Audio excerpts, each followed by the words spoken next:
You guys want more? Next up is father figure. I'm Lauren. I'm a therapist and a person who has a degree in entertainment industry studies. Big Swiftie, so let's talk about father figure. It reminds me of Blank Space in a way. I think it's an over-exaggerated version of what she's been made out to be or what she has felt like. Before, the media was calling her boy crazy, whatever, so she was like, you want boy crazy, I'll give you boy crazy. Now I kind of think there's this like persona of her taking people under her wing and then discarding them. Standout lyrics in the first verse: turned your rags into gold. You remind me of a younger me. I saw potential. Handpicking somebody. Her talking in the chorus, I really do feel like is sort of posturing of who sometimes people see her to be, and maybe sometimes she feels like she is. I'll be your father figure. I'll drink that brown liquor. I can make deals with the devil because my dick's bigger. Love that line. I think it's so good. Even if dick is crass, I still think it's just such a hard-hitting line. I'll dry your tears with my sleeve, leave it to me. Maybe she feels like this some days, and maybe she feels like absolute shit and very vulnerable other days. Now I could bring in parts work and I could say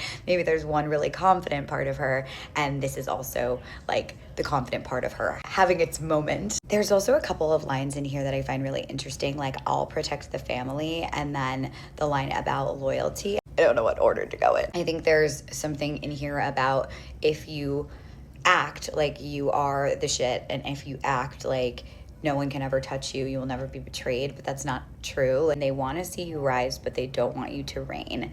They will cheer for you. They'll cheer, cheer, cheer when you're rising up to fame, and then when you get up here, they're going to want to tear you back down.